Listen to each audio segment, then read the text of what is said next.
बिस्मिल्लाहिर्रहमानिर्रहीम। दोस्तों, learning minute में सिस्टम में भली कार। दोस्तों, पाण अॼो के लेसन में माइक्रोसॉफ्ट एक्सेल में फार्मूला में पाण काउंट जो फार्मूला सिखंदासीं। त काउंट जो फार्मूला कीअं ॾिए, हुनजो छा मक़सदु वग़ैरह आहे। अचो दोस्तों, पाण फार्मूला था। दोस्तों, सभ खां में हिते मां हिते कुझु अंग लिखां थो।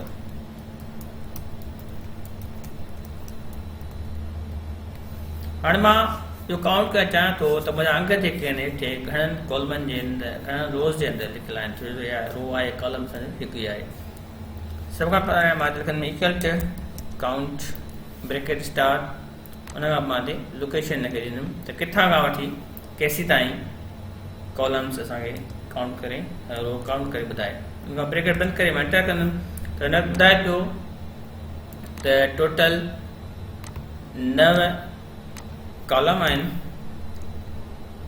रोज़ आहिनि, जंहिंजे अंदरि असांजा अखर लिखियल आहिनि, अंग लिखियल आहिनि। सॉरी, हाणे जेकॾहिं मां हिन अंगनि खे चेंज करे हिन जॻह ते अखर लिखंदुसि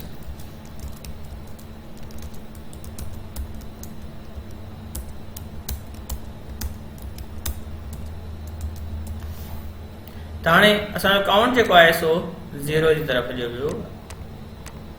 ईअं छो? हिन लाइ वरी बि काउंट जो ई हिकु ॿियो फार्मूला आहे। उन लाइ असां काउंट लिखी करे उन खां पोइ असां ए लिखंदासीं।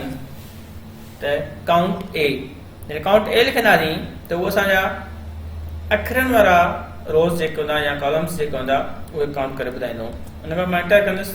हाणे दोस्तों तव्हां वठो त असांखे 9 ॿुधाए रहियो आहे। मां क्लिक थो कयां त 8 ॿुधाए रहियो आहे।